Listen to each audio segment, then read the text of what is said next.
To the show. और अब अपने पड़ोस की ज़रा खबर लेते हैं जहां जो डिस्कोर्स है वो इनवर्ड हो चुका है और इस बात का सुराग लगाने की कोशिश की जा रही है कि क्या फ्लॉज थे, कहाँ कमजोरियां थी ऑपरेशन सिंदूर में कि पाकिस्तान के मुकाबले में इस हजीमत का सामना करना पड़ा।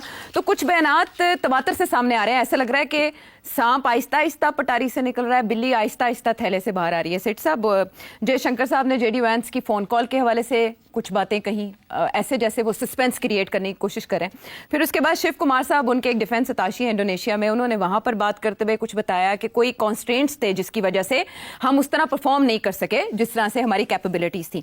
लेकिन जो सबसे अहम बयान है वो इंडियन नायब आर्मी चीफ का है। वो कह रहे हैं कि पाकिस्तान को चीन से इंडिया की लाइव इंफॉर्मेशन मिल रही थी जिसकी वजह से ये सब हुआ, क्योंकि चाइना की स्ट्रेटजी है कि उधार की छुरी से वार करो। और ये कि वो हमें बता रहे थे डीजीएमओ की बातचीत के दौरान कि आपके जो इस वक्त वेक्टर्स हैं वो इस लोकेशन के ऊपर मौजूद है और अलर्ट है, तो प्लीज आप उन्हें रिमूव कर लें। तो ये सब खतरनाक बातें हैं और आइंदा के लिए हमें अपनी स्ट्रेटजी को अच्छी तरह डिफाइन और डिजाइन करना होगा। जहां जहां सप्लाई चेन में प्रॉब्लम्स हैं उनको दूर करना होगा। ये सब वहां के मीडिया में अब डिस्कस हो रहा है कि भारत डायरेक्ट अब एतराफ नहीं कर रहा अपनी नाकामी का, बल्कि उसके लिए कोई ना कोई एक्सक्यूजेस क्रिएट कर रहा है। इसकी क्या वजह हो सकती है और क्या ब्लेम चाइना पे शिफ्ट करने के बाद वो अपनी नाकामी को इस तरह से छुपाना चाह रहा है? जी हाँ, जाहिर है। देखिए ना, नरेंद्र मोदी ने अपना सारा पॉलिटिकल कैपिटल जो है इस स्ट्राइक के ऊपर स्टेक कर दिया था। और वो जो आगे तो जिन कहने था दो चपेट पे आने थे, then they have to think करना की है। तो इसलिए मैंने उसी वक्त कह दिया था, आपको याद होगा कि ये आप देखिएगा जैसे जैसे ये बात चलेगी, इंडियन मीडिया जो इस वक्त पाकिस्तान को गालियां दे रहा है और नरेंद्र मोदी को और जयशंकर साहब को हीरो बनाया हुआ है, ये उनके गले पड़ेंगे इवेंचुअली। और ये अभी तक तो कुछ मानने के लिए तैयार नहीं है, फिर आहिस्ता आहिस्ता मान जाएंगे। और अब वो एक्सक्यूजेस देने शुरू कर दिए। पहले तो मानते नहीं थे कि गड़बड़ हुई है, कुछ गड़बड़ हुई है या जहाज गिरे हैं। ये मेरा ख्याल है पूरा महीना ये तो बात ही नहीं मानी उन्होंने, महीना नहीं तो कम से कम 2-3 हफ्ते। फिर उसके बाद पूरी बात ही नहीं करते थे, फिर कभी एक बात करते थे, कभी दूसरी बात करते थे। अभी तक इन्होंने पहलगाम के जो लोग हैं जिन्होंने ये किया है उसको, उनके बारे में इन्होंने कुछ बताया ही नहीं। वो कौन थे, क्या थे, बस बना बनो के एक बयानिया शुरू कर दिया काम, और वो बयानिया बिक नहीं रहा है। हर जगह पे जाके बेचने की कोशिश की है, वो बिक नहीं रहा है। तो अब हिंदुस्तानी लोग भी पागल तो नहीं है ना, बेवकूफ तो नहीं है। तो उन्होंने obviously they started asking questions जो हम पहले दिन से कह रहे थे। हमें तो गालियां दे रहे थे, अब जाके समझ आई है कि यार इंडियन पब्लिक के साथ हाथ हो गया। अब हाथ हो गया तो अब क्या किया जाए? आहिस्ता आहिस्ता तो अपनी क्रेडिबिलिटी जो है उसको बरकरार रखना है। तो अब ये सवाल पूछने शुरू कर दिए। अब इंडियन आर्म फोर्सेस के ऊपर प्रेशर आ गया, तो वो कहते हैं मारे गए सारा साढ़े से ब्लेम आ गया, क्योंकि सियासी लोग तो कभी अपना ब्लेम नहीं अपने ऊपर लेते, वो तो शिफ्ट कर देते हैं कि जी जो लड़ने वाले ने उन्हें पूछो। आपको याद नहीं है एक नेशनल सिक्योरिटी की मीटिंग थी जहां नरेंद्र मोदी ने कहा था I handed everything over to the army and the arm forces, ये खुद फैसला करें। याद है आपको? उसने तो पहले दिन दे दिया था फैसले का, जी इख्तियार दे दिया था कि जी कर लो जो, because he was afraid also ना कि ये गड़बड़ ना हो जाए। अब वो आर्मी वाले फंस गए।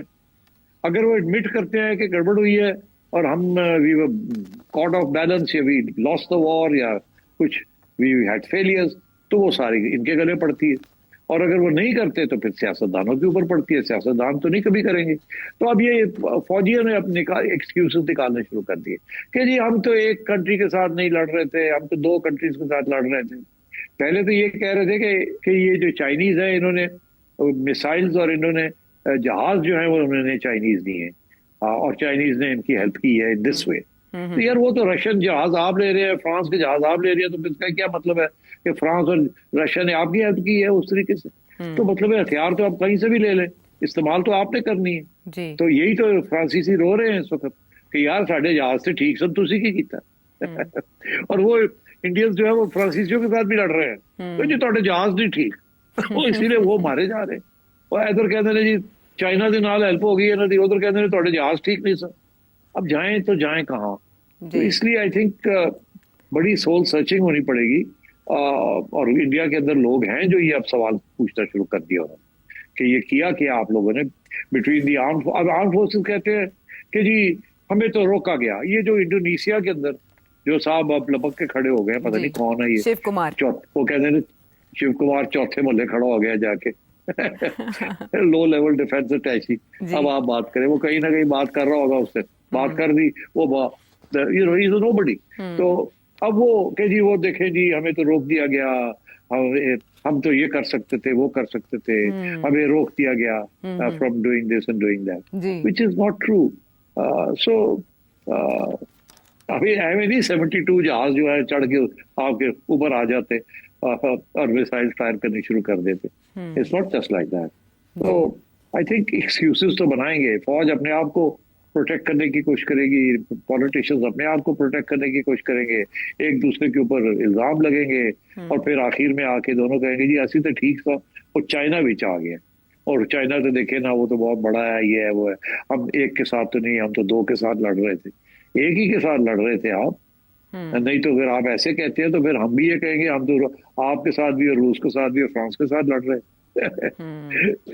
It's not like that. तो इस इल्ज़ाम के ऊपर, ये तो डायरेक्ट चाइना पे इल्ज़ाम है, जवाब कहाँ से आएगा? हमारे यहाँ तो जवाब दिया जा रहा है, हमारे कुछ सहाफ़ी भी ट्विटर पर जवाब दे रहे हैं कि ये पाकिस्तान की अपनी हिकमत अमली थी, दिफाई हिकमत अमली, जिसकी वजह से कामयाबी मिली। क्या चाइना इस पर जवाब देगा? नहीं, चाइना नहीं जवाब देगा, हमने जो दे दिया है। सिर्फ हमने जवाब नहीं दिया, देखिए ना हमारी जो स्ट्रेंथ है वो सच्चाई में थी। हमने शुरू में ही सारे फॉरेन कॉरेस्पॉन्डेंट्स और दुनिया को बता दिया कि इस तरीके से हमने ये सब कुछ किया है। जो सारी ब्रीफिंग्स DGISPR ने की या एयर मार्शल्स ने की, they were excellent briefing, excellent. सारे फॉरेन कॉरेस्पॉन्डेंट्स जो है ना वो कन्विंस हो गए कि we are telling the truth, and it was a day by day briefing, hour by hour. तो इंडिया ने तो हर स्टेज पे छुपाने की कोशिश की ना, जो कि उनके खिलाफ गई है ये बात कि वो तो ट्रांसपेरेंट है ही नहीं इंडियन गवर्नमेंट और इंडियन आर्म फोर्सेस। तो इसलिए I think we scored much better on transparency, honesty, integrity, और हमने बता दिया कि भाई इस तरीके से सारा कुछ हुआ है, जो कि India was not even experiment thinking कि इट वुड बी जैसे वो परवीन सोनी साहब कहते हैं कि it was a concerted effort, पूरा एक प्लेटफॉर्म था। It was not just the aircraft, it was not just this और that, it was a whole system, ecosystem बनाया हुआ था in order to combat the advantage that the Rafales had, which they succeeded in doing. And this is something India will now have to work to see. How do you offset this? Because the Rafales are genuinely zabardast aircraft, except that they found a way of negating them, Pakistanis. And that is where the brilliance lies. Risk-taking, adventure, and professionalism. Training. No joke. And coordination. Communication. बाकी ये कि जी Indian Chinese satellites जो हैं, वो बेदू satellite जो है वो इनको इन्फॉर्मेशन दे रहा था। यार कौन सी इन्फॉर्मेशन चाहिए थी आप? All you needed to know was के जी आपके जहाज जो है ना वो चढ़ गए एयर में, वो तो आपके एवैक्स जो है पाकिस्तान वालों ने वो तो 500 km तक देख लेते हैं। वो तो हमें नजर आ रहा था जब से वो ऊपर चढ़ना शुरू, तो उसके सैटेलाइट की जरूरत नहीं है। Not you need a Chinese satellite to put the coordinates of the missiles, for God's sake. ये सब ड्रामा है कि चाइनीज सैटेलाइट्स और ये और वो, कमाल है। कोई इनफैक्ट अगर किसी ने किसी की help directly in the war की है physically, that's Israeli drones, Israeli know how. Indian media ने खुद ये रिपोर्टिंग की आयशा कि Israeli technicians were in Delhi, were in India, helping the Indian armed forces during this time. तो वो पाकिस्तान पे इस तरह से ब्लेम शिफ्ट करना चाहता है, लेकिन अगर असल लड़ाई इन अ वे ये इंडियन जर्नल भी तस्लीम कर रहे हैं, वहाँ ये बात भी हो रही है, असल लड़ाई अगर चीन के साथ है तो जैसा रवैया भारत पाकिस्तान के साथ रखता है वैसा चीन के साथ रखना मुमकिन है इंडिया के लिए? नहीं, सवाल ही पैदा नहीं होता। देखिए ना, इंडिया ने, चीन ने अभी तक कोई जवाब नहीं दिया। चीन के एक दो प्रोफेसर हैं जो कि हमेशा इंडियन मीडिया उनके पास जाता है, वो आगे से अपना मौकफ देते हैं, और वो मौकफ जो है वो बड़ा इंडिपेंडेंट किस्म का मौकफ होता है, but of course it reflects the Chinese way of thinking and the Chinese policy. Chinese government की तरफ से कुछ नहीं, वो अगर कुछ करते हैं तो वो एक्शन के साथ करते हैं, और वो एक्शन आपने देख ही लिया। उनकी एक पूरा अरुणाचल प्रदेश जो है वो उन्होंने नाम ही उसका बदल दिया, उन्होंने कहा जी ये तो डिस्प्यूटेड टेरिटरी है। उन्होंने मौका ढूंढ के वो कर दिया। आजकल इंडिया ने शोर डाला हुआ है कि सतलज का पानी जो है वो कम आ रहा है, पता नहीं चाइना रोक तो नहीं रहा, and so on and so fourth. तो बात यह है कि वो तो इशारे तो हो चुके हैं ना कि अगर आप पाकिस्तान का पानी रोकेंगे ऊपर, तो फिर आपके साथ भी ये सलूक हो सकता है। और ये बात तो पाकिस्तान भी कहता है और चाइना भी ऑफिशियली कहते हैं कि पाकिस्तान और चाइना ऑल वेदर फ्रेंड्स। ठीक है सिट साहब, चाइना का रोल स्पेशली ये जो इंडिया के साथ पाकिस्तान का थोड़े दिन की जो जंग छिड़ी, उसमें चाइना का किरदार जो भी था, हमने उसके बाद चाइना की स्ट्रेटजी में चेंज देखा है और पेस तेज देखी है। अब ऐसी बाज़गश्त है कि सार्क के मुकाबले में एक मुतबादिल प्लेटफॉर्म माइनस इंडिया चाइना बनाने पर गौर करा है, जिसमें बांग्लादेश और पाकिस्तान होंगे शामिल। कितना ये प्रैक्टिकल होगा, प्रैक्टिकली कितना मुमकिन है, और इसमें भारत के लिए फिर क्या सबक है? देखिए, भारत का ये ख्याल था कि सार्क को वो लीड करेगा। वो उस वक्त की सोच थी जब भारत के बहुत अच्छे तल्लुकात थे सारे बॉर्डर मुल्कों के साथ, मगर सिर्फ पाकिस्तान के साथ अच्छे नहीं थे, अप एंड डाउन थे। तो उस वक्त सारे वो जो थे छोटे लोग 6-7 जो बाकी हैं, they were supporting India, backing India. Sri Lanka भी था, बांग्लादेश भी था, नेपाल था, भूटान था, मालदीव्स था। और वन बाय वन इंडिया के तल्लुकात सबके साथ खराब होते गए। वो बुली ऑन द ब्लॉक।